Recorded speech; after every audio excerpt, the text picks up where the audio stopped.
Hello everyone, welcome to commerce Adda 24/7। My name is Aman Mehta और आपके लिए लेकर आया हूं मैं क्लास 11th अकाउंटेंसी का ट्रायल बैलेंस का चैप्टर, वो भी वन शॉट के अंदर। तो एक वीडियो के अंदर पूरा चैप्टर खत्म करेंगे और छोटा चैप्टर है, प्यारा चैप्टर है, आसानी से हो जाएगा। तो चलिए स्टार्ट करते हैं आज की क्लास और एंड तक इस वीडियो को जरूर देखिए क्योंकि इसमें आपके सारे कंसेप्ट क्लियर होंगे। प्लस मैं कहता हूं कि अगर ये आसान भी है तो ये आपके सबसे मुश्किल चैप्टर को अच्छे से करने में मदद कर सकता है। तो अगर आपको इसकी नॉलेज नहीं होगी तो हो सकता है कि आपको कोई दिक्कत फेस करनी पड़े। तो जरूर पूरा वीडियो देखिए। स्टार्ट करते हैं क्लास को। तो सबसे पहला क्वेश्चन यही आएगा कि ट्रायल बैलेंस जो चैप्टर है ये क्या नाम है, क्या क्या है ये चीज। तो व्हाट इज ट्रायल बैलेंस? तो trial balance is a statement. Okay, यानी ये अकाउंट नहीं है। सबसे पहली चीज ये आई। तो ट्रायल बैलेंस क्या है बेटा? एक ट्रायल बैलेंस एक स्टेटमेंट है। सबसे पहली चीज ये prepared with the debit and credit balances of the ledger account. तो अभी इससे पहले हमने क्या पढ़ा भाई? लेजर अकाउंट भी पढ़ रखा है चैप्टर। तो उसके अंदर हमें बताया गया कि जो भी लेजर अकाउंट होते हैं, ठीक, उसके जो क्रेडिट या डेबिट बैलेंसेस होंगे उससे बनाई गई स्टेटमेंट को हम ट्रायल बैलेंस बोलते हैं। किस लिए बनाते हैं? To test the arithmetical accuracy of the books, ताकि जो बुक्स ऑफ अकाउंट है, हमारी अकाउंट्स हैं, उसके अंदर जो भी अर्थमेटिकल मतलब हमने जोड़ घटा गुणा भाग करी वो सब सही हुई है नहीं हुई है। ये बात बहुत अच्छे से एक्सप्लेन करी है इन्होंने। ठीक, तो आई होप आपको समझ में आ गया होगा। ट्रायल बैलेंस एक स्टेटमेंट है। जितने भी लेजर होते हैं, कैश बुक होती है, उसके डेबिट और क्रेडिट बैलेंस से बनाई जाती है। उनकी बेसिकली एक लिस्ट है जिससे क्या होता है? Arithmetical accuracy. ओके, तो आई होप यहां तक आपको बात समझ में आ गई। आगे बढ़ते हैं कि और देखते हैं कि फीचर क्या क्या होते हैं। तो फीचर की बात बहुत सिंपल है, बहुत सिंपल है। अ लिस्ट ऑफ बैलेंसेस, इसका फीचर सबसे पहले ये है कि बैलेंसेस की लिस्ट है। जो भी हम लेजर और कैश बुक की पढ़ते हैं उसकी। ये डबल एंट्री सिस्टम का पार्ट नहीं है, नॉट अ पार्ट। यानी आप जो अकाउंटिंग सीख रहे हो उसका पार्ट नहीं है, ठीक, but a result of it, लेकिन उसका रिजल्ट है ना। ये double entry book keeping system का रिजल्ट है, ना कि उसका पार्ट है। It is only a working paper. देखो, ये चीजें हम आसानी से कर पाए, जो भी हम अकाउंटिंग कर रहे हैं वो आसानी से कर पाए, इसलिए हम इसको बना रहे हैं। एक वर्किंग पेपर की तरह काम आता है। ठीक है, जैसे घर में सामान लेने जाना होता है तो एक लिस्ट बन जाती है ना, ये लाना, ये लाना है। तो बस वैसे ही एक लिस्ट है कि भाई हर अकाउंट का इतना इतना क्रेडिट या डेबिट बैलेंस है।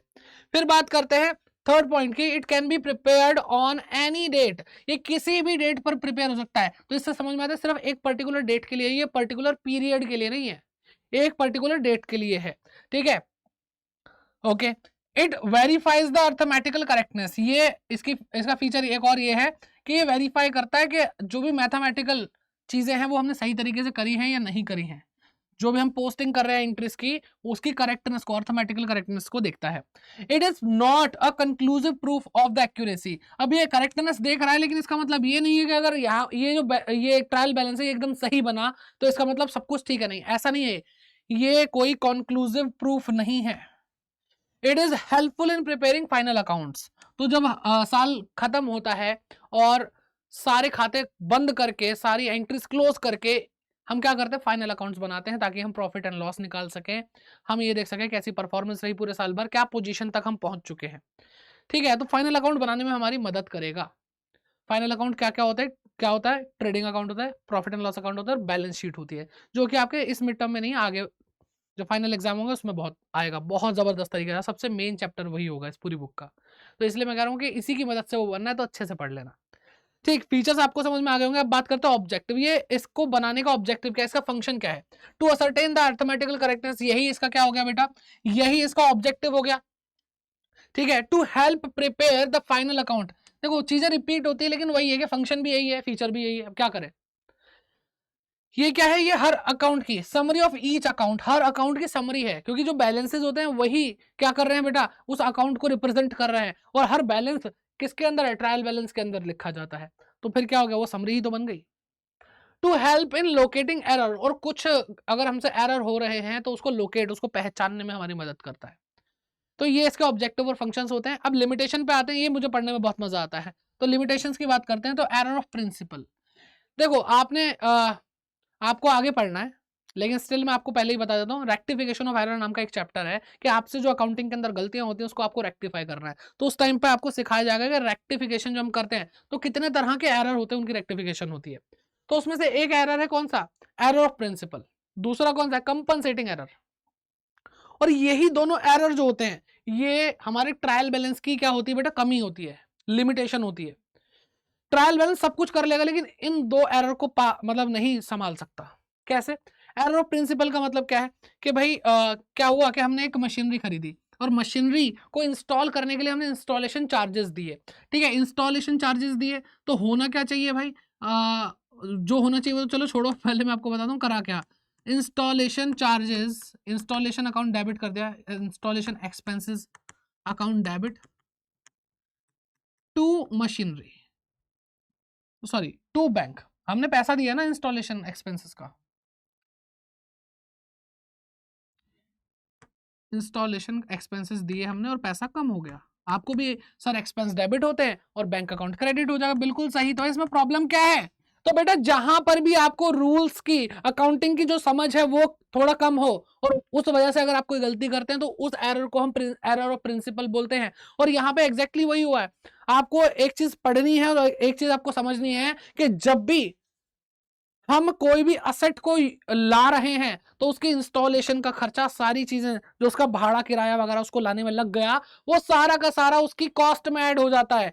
ये कहां पे सिखाया जाता है, कैसे, इसको थोड़ा सा और मैं एक्सप्लेन कर देता हूं कि जब तक हम एक असेट को पुट टू यूज तक नहीं लाते, पुट टू यूज मतलब जिस समय से हम उसको यूज करना शुरू कर देते हैं, तो उससे पहले तक का समय में जितने भी खर्चे हुए हैं वो उसके कॉस्ट में ऐड होते चले जाएंगे। अगर आपने 45,000 रुपए का एक एसी खरीदा और 5,000 रुपए इंस्टॉलेशन पे दिए हैं तो आपका एसी कितने का पड़ा? आपको 50,000 का। तो ये क्या हुआ? ये एक्चुअल में यही प्रिंसिपल है अकाउंटिंग का, जो क्या बताता है हमें कि ये हमारा कैपिटलाइज्ड खर्चा है, तो इसलिए ये नहीं होना चाहिए था। मशीनरी की कॉस्ट बढ़ रही है तो हम मशीनरी अकाउंट डेबिट करेंगे, ठीक है, मशीनरी की वैल्यू बढ़ रही है, यहाँ पे 45 से 50,000 हो गई, टू बैंक अकाउंट। बात समझ में आ रही है? तो अब आप खुद देखो कि अगर मान लो मैंने 5,000 रुपए दिए हैं, 5,000 रुपए दिए हैं, 5,000 रुपए दिए हैं, तो एंट्री ये सही है, हमने गलती से ये कर दी तो डेबिट तो फिर भी 5,000 हुए और क्रेडिट तब भी 5,000 हुए। तो ये डेबिट और क्रेडिट का ही तो शीट है, पूरी लिस्ट है डेबिट और क्रेडिट की।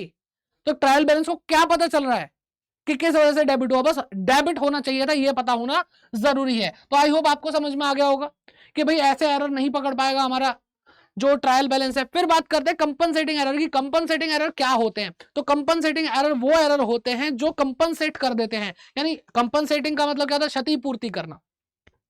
तो कंपनसेट का मतलब क्या कि मैंने एक ऐसी गलती करी और फिर मैंने एक और ऐसी गलती करी जो एक दूसरे को ढक देती है।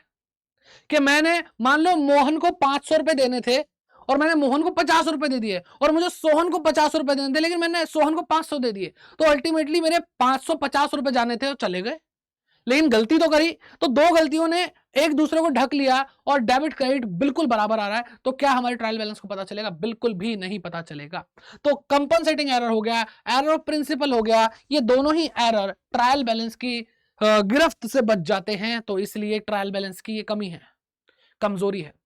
फिर बात करें थर्ड पॉइंट की, transactions completely omitted from recording.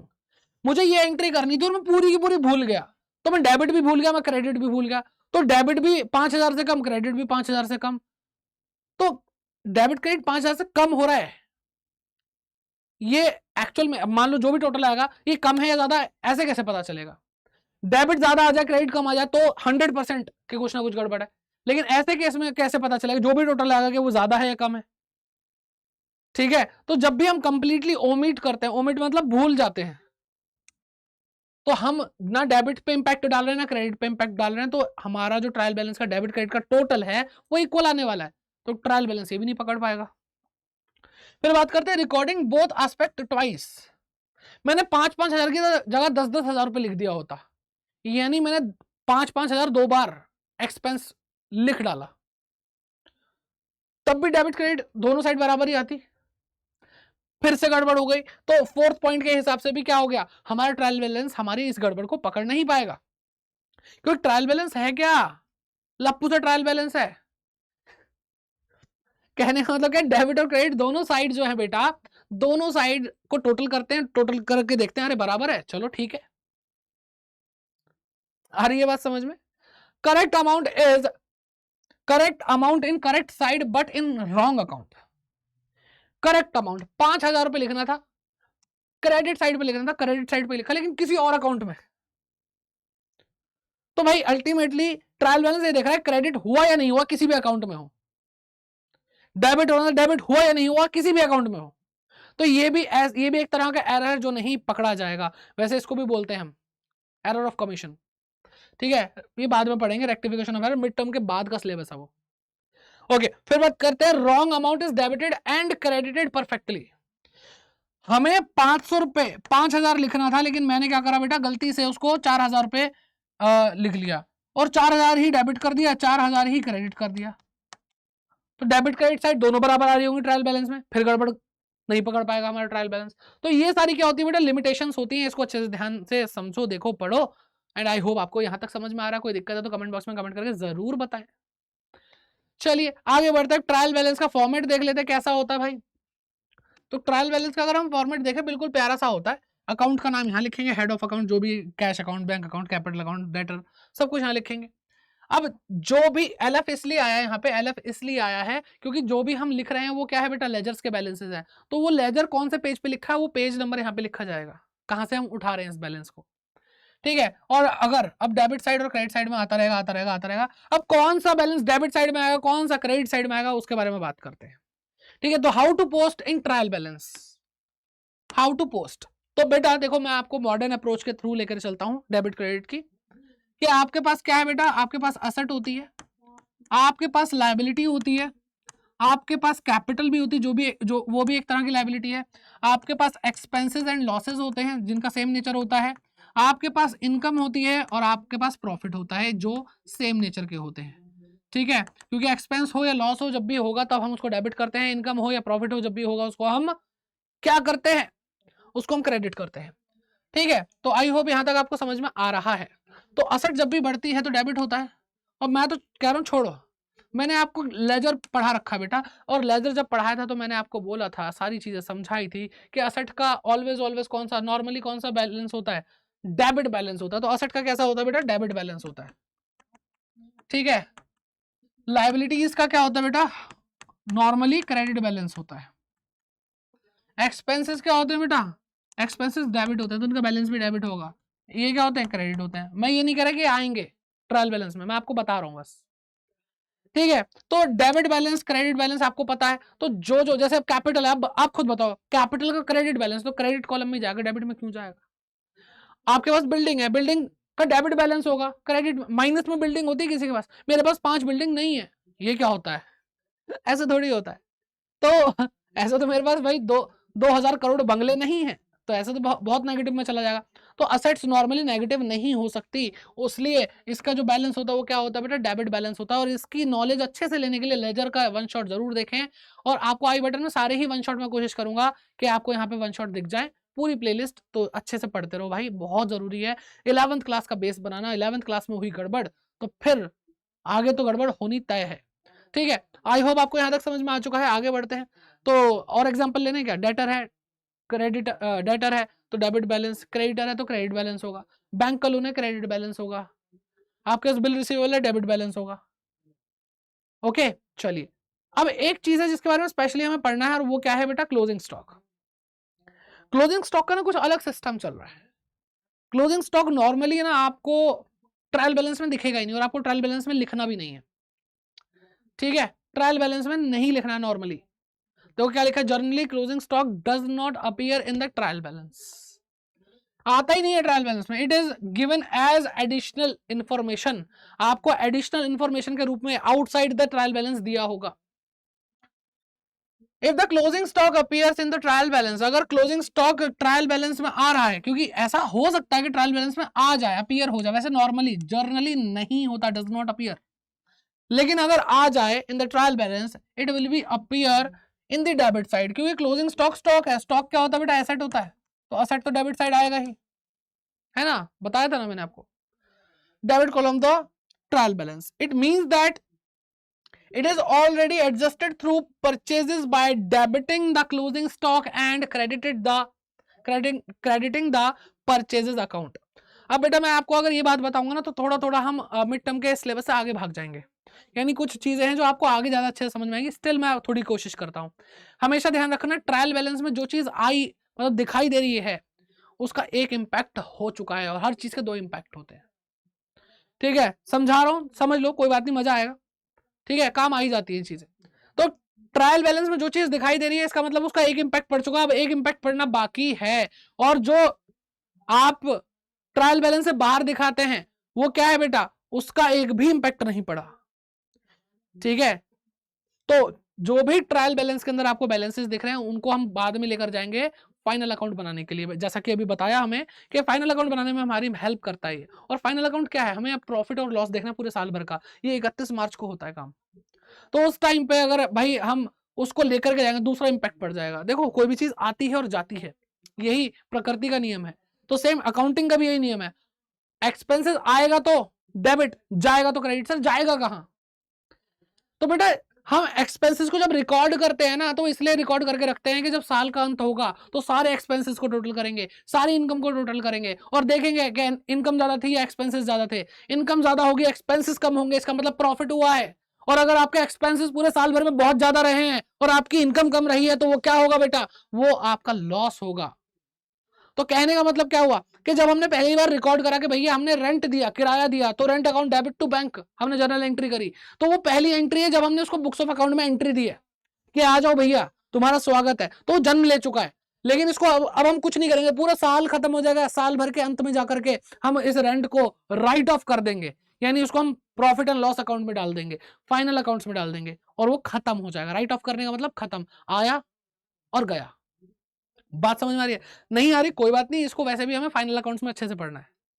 तो यहां पे यही बोला कि अगर अगर अगर अगर क्लोजिंग स्टॉक ट्रायल बैलेंस में दिख गया है तो इसका मतलब क्या कि वो परचेजेस और क्लोजिंग स्टॉक परचेज और किससे बेटा, परचेजेस से और हमारी जो क्लोजिंग स्टॉक है बाकी चीजों से एडजस्ट हो चुका है।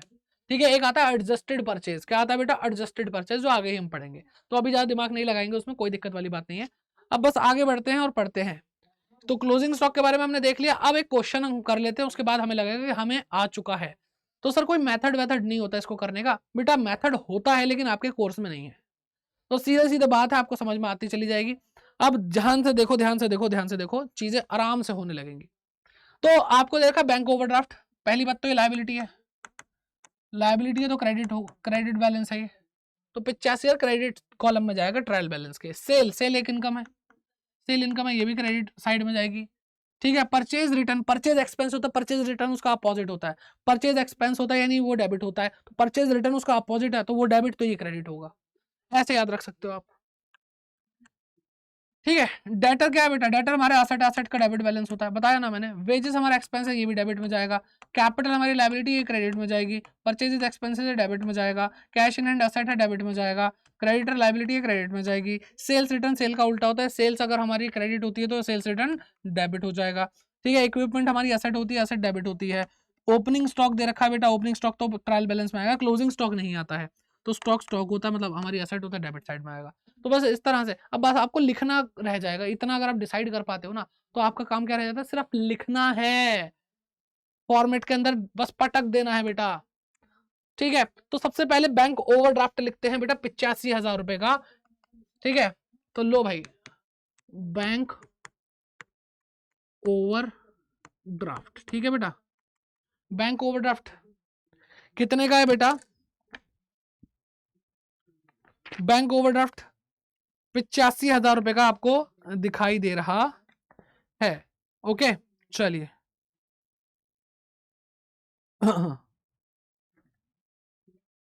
ओके, चलो, तो आपको यहाँ पे क्या करना है, क्रेडिट साइड पे 85,000 रुपए लिखना है, लिख दिया हमने 85,000, यहाँ पे कुछ नहीं है।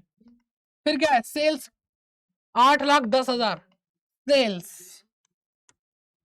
सेल्स 8,10,000। ठीक है, फिर परचेज रिटर्न क्रेडिट साइड 22,500। ठीक है, परचेज रिटर्न,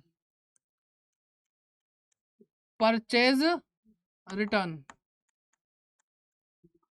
ठीक है, चलो, फिर डेटर डेबिट साइड पे जाएगा कितना बेटा, 4,50,000 का, सॉरी 4,05,000 रुपए का डेटर है ना, 4,05,000 रुपए डेबिट साइड में आएगा फिर। ठीक है, डेटर डेटर डेटर असेट है, असेट है, असेट है, इसलिए डेबिट साइड पे। फिर वेजेस एक्सपेंस है 96,000, 96,000 वेजेस।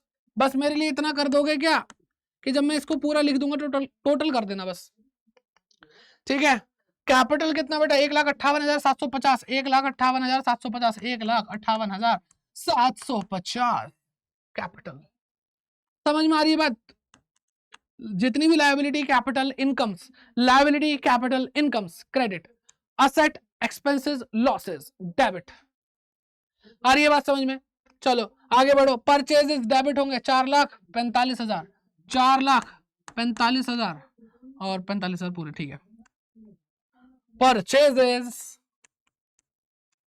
परचेजेस, ठीक है, ओके।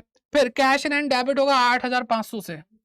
कैश इन हैंड हमारी क्या एसेट है, तो 8,500। ओके, देन क्रेडिटर आपको दे रखा है 2,15,000 का क्रेडिट साइड। क्रेडिटर, क्रेडिटर्स मैं भूल गया, 2,15,000, ओके 2,15,000, ठीक। चलो फिर क्या है, सेल्स रिटर्न डेबिट होगी 15,750, sales return 15,750, sales return, okay. फिर क्या है भाई, इक्विपमेंट एसेट है हमारी 25,000 रुपए की, इक्विपमेंट 25,000, इक्विपमेंट। फिर क्या है बेटा, ओपनिंग स्टॉक 3,05,000 रुपए, ओपनिंग स्टॉक 3,05,000 रुपए, 3,05,000 रुपए। मैंने आपसे एक बोला था ना, टोटल कर देना, और टोटल करके आपको क्या करना है, कमेंट बॉक्स में बताना भाई टोटल क्या आ रहा है। ओके, आई होप आप लोगों को समझ में आएगा किस तरह से हम ट्रायल बैलेंस बनाते हैं, और आपको मैंने इसकी थियोरी भी पढ़ा दी, आपको इसका क्वेश्चन भी करा दिया, सब कुछ समझा दिया, न्यूमेरिक कॉन्सेप्ट भी समझा दिया, पूरा चैप्टर फिनिश, ठीक है। अब अगर आपको ये सेशन अच्छा लगा है तो आपको 2-3 काम करने, मेरे लिए इतना तो कर ही सकते हो, आपको इस सेशन को लाइक जरूर करना है ताकि मैं देख सकूं कि एक्चुअल में आपको पसंद आया है। व्यूज से नहीं पता चलता पसंद आया है, लाइक से पता चलता है कि हाँ पसंद आया, देख तो कोई भी लेता है। तो मैं चाहता हूं कि अगर आपको एक्चुअल में पसंद आया, एफर्ट्स अच्छे लगे, तो भाई लाइक जरूर करें और सबके साथ शेयर करें, सारे स्टूडेंट का शेयर करें, इस परिवार को, आपका परिवार है कॉमर्स अड्डा 24/7, इसको बढ़ाएं और कमेंट करके बताएं कि इसका टोटल क्या है, प्लस आपको क्लासेस में क्या अच्छा लग रहा है, और अगर कोई प्रॉब्लम है, कोई परेशानी है, तो प्लीज आप कमेंट बॉक्स में कमेंट कर सकते हैं freely.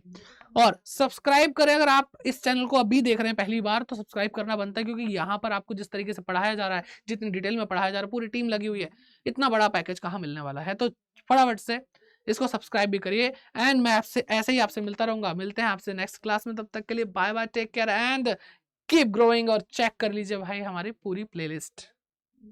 Thank you so much.